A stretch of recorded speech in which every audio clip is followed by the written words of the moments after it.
and welcome. With the legislature not in session, we thought we'd try something different this week. So we're here with a little discussion. I'm Adamo Manfra and here with Sharon Sullivan. And we're here to talk to families and parents as we are all back in school. The legislature's not working, but your kids already are. That's right. Well, we hope they are. Right? Yeah. Well, maybe not yet. I don't know. Maybe the first week is easy. So one thing that brings up is the Parents' Bill of Rights. So that passed last year and went into effect this year. So hopefully your schools have all implemented that if they're public schools, and all the public schools in your communities should have adopted this, advancing and promoting and defending parents' rights in schools. Right. Yes. Especially, I think what was brought up that was such a big deal in the news and down at the legislature when we were there was the discussion behind the gender issues, particularly whether a school could go ahead and socially affirm your kid into their gender preference. And so when they passed the Parents' Bill of Rights, that was one thing that they said was no longer allowed to be done, in addition to things like no sex education between kindergarten and fourth grade and things like that. So leaving that up to the parents, which is always going to be a good thing. I have kids that have already moved out of the school system, but you are a parent of some young kids, and that's important to you. They're very young in kindergarten through fourth grade for that kind of information. Yeah, our oldest is actually, she'll be 4 next week, and then she's just starting sort of church preschool, her first class tomorrow. And it is good to know that if you were in public schools going forward, that, yeah, the teacher can't just introduce gender orientation, gender identity, sex ed in K through 4. They can answer questions if the kid asks a natural question a teacher can answer, but that wouldn't be introduced and brought up to confuse a young child who's easily confused in those areas. Sure, yeah, definitely.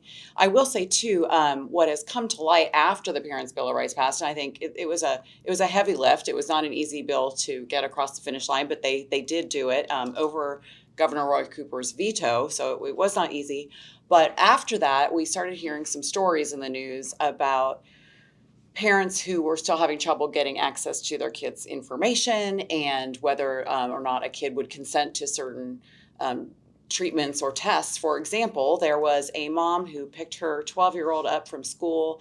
The child appeared impaired, and when they went to the hospital was not allowed to do a blood test to determine what drug the child had taken because she denied their right to do so. And the mother was just flabbergasted by that. And so in digging, we found that there are some old statutes on our books in North Carolina dating all the way back to the 1970s that allow children to consent to certain medical treatments. Yeah, and that can be certainly scary. I think there are specific ones, right? It's not everything? It's not everything, but they're as a parent, they're very, very important. I'm gonna read it just to make sure that I get them all correctly. So back in the 1970s and through a couple of different editions, they have given minors the consent to seek medical health services for the prevention, the diagnosis, and the treatment of venereal disease and other reportable diseases, and I'll come back to that in a second, that's important, pregnancy, abuse of controlled substances and alcohol, and then emotional disturbance. Oh, great catch-all there. That's like, if you have never seen a big umbrella, that would be it, emotional disturbance. But going back real quick to the reportable diseases, when you look at the list of North Carolina reportable diseases, it has pretty much almost all, I believe, of our vaccines. So if a parent has made the decision to not vaccinate their child for whatever reason, but they've made an informed decision on this, if there's a vaccine that they didn't want that would be for that disease on the list, the child could technically get it at any age. So these consent laws are any age. It's not like at 14 you can consent to this, at 16 you can consent to that. It's from 0 on up that a child can consent. I do want to point out, though, that this does not deal with abortion at all. That's still in almost all circumstances in North Carolina. You would need a guardian or parental consent for that. Yeah, which that's a good protection, although very finely carved and leaves a lot of these things open. And this is especially interesting, again, thinking about Parents' Bill of Rights and going back to school.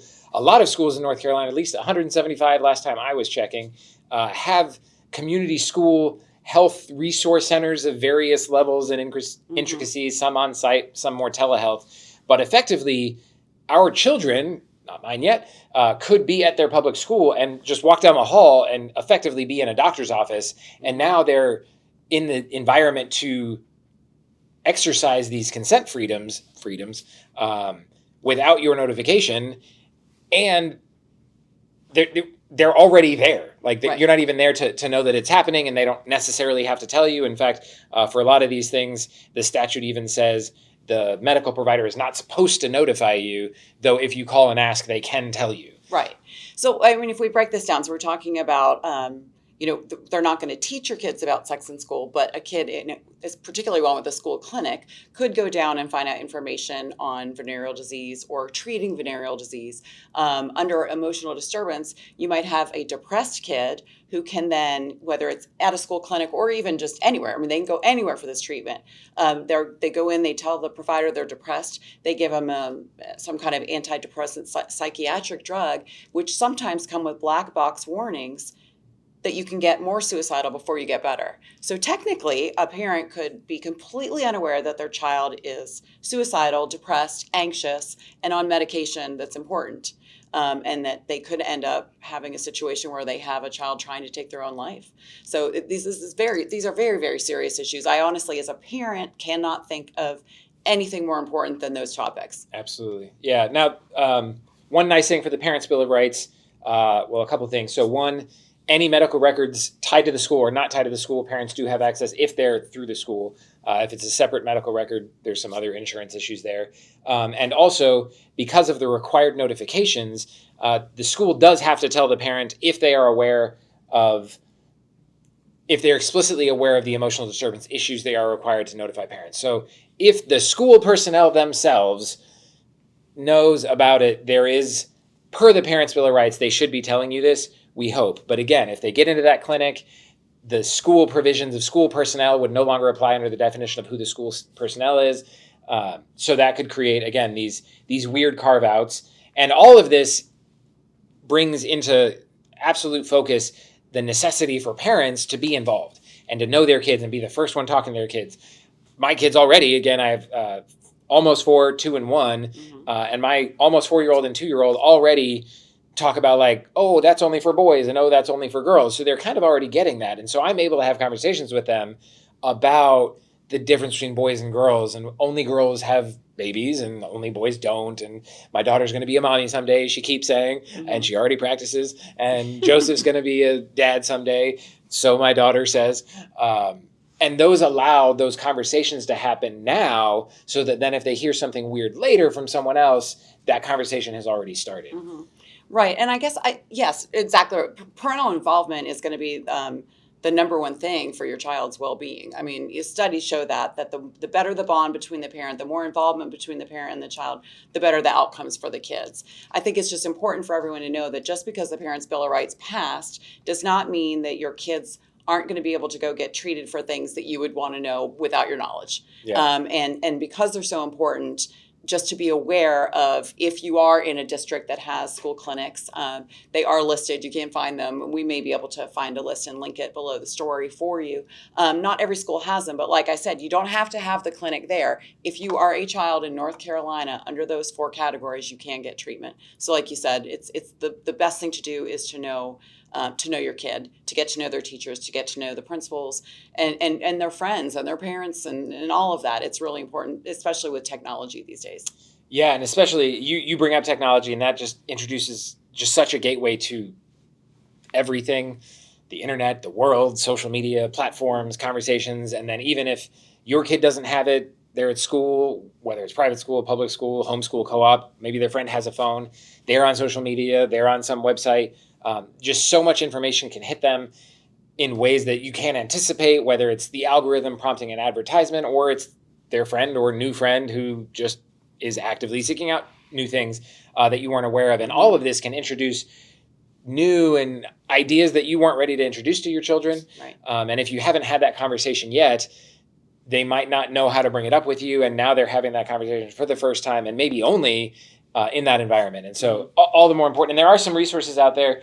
So one thing that all of these topics kind of bring to mind, if you're following the news and all the controversy in a lot of the reasons we're having these Parents' Bill of Rights and such, is trans questions and what does it mean if a young person is struggling with gender dysphoria or these type things. So we have previously shared a link to, and we'll put it again with the notes on this, a resource from the Minnesota Family Council that they put for a parent's resource guide on these issues. And a new organization, or another organization called Restore Childhood, has recently put a new one out in June. This is not an explicitly Christian organization that I am aware of, but the resources in here are good, and it even talks about the latest Title IX updates. If you haven't been following that, the current administration at the federal level has changed Title IX sex protections to now include gender identity. It's being challenged in federal court in different states, but our state is not one of them. So your school may be currently forced to abide by gender identity Title IX protections, and this resource will have some information handling that. This one was way before that change, so it doesn't have that. We'll link both of those in the information. But again, this also has some information that will help you have that. It's literally called an urgent conversation. Oh, and it is. It absolutely is. It is an urgent conversation. I do want to loop back one thing that I failed to mention, and I think it's important, is that these were the carve-outs to the minor consent. When they were initiated back in the 1970s, I believe the purpose of that was because they wanted to make sure that children who needed some antibiotics, say for some kind of disease, venereal disease or whatever, that they wouldn't be too afraid to go, or they would be able to go without telling their parents. And I think the idea was that there would be no potential for abuse and stuff like that from the parents. They want to make sure the kids got treated. I don't think in the 1970s they would have foreseen, the legislators would have foreseen what we're dealing with in our society today. It's a very, very, very different world than it was in the 1970s. And so if you're wondering why and how that could have happened, I believe that's the reason behind it. Yeah, I think that seems reasonable. Maybe there was room to anticipate or find a better way to keep the families together in the decision, but I do think the intention is understandable, why you would be like, well, I'd rather a child seek medical care than not. And so how can we allow that to happen? But absolutely, particularly with the world we're dealing with today, particularly with social media, particularly with the way and the speed at which kids can be exposed to things and leave the parents behind, it is all the more important today than ever that parents are not cut out of knowing these things. And also, as a reminder too, we do have laws on the books to protect people from abuse. If there's a teacher that suspects it, they are mandatory reporters. Healthcare workers, mandatory reporters. And even school counselors can help a child if they're afraid to tell their parent about something. Yeah. So there are avenues. Yeah, even the Parents' Bill of Rights itself has explicitly acknowledges that if the teacher or the school administrator has reasonable expectation that to notify would result in harm or abuse, that's an exception to not reporting. So even the Parents' Bill of Rights is protecting for the situations in which there is in fact danger to the child. We don't want to increase that, obviously, of course. So these are all great things to have in mind. We know maybe you're sad that your kids are out of the house now that they're back at school, or maybe it's a little bit extra freedom, to each in their own situation. One update that I will offer is there are some rumors that they might address opportunity scholarship funding next month. There's nothing official. It's not published, but we're hearing some rumors that might happen. Even if it does happen, it will likely face a veto from the governor. So we are still waiting for when the final funding will come for that. But we are still hopeful that will come this year. Yeah, and we'll keep you posted on that. Absolutely. Well, it's a new school year. Summer's over for most of us, except for the weather, because it's still quite hot outside. But thank you very much for joining us. Thank you for your support, and thank you for your prayers. Have a great weekend.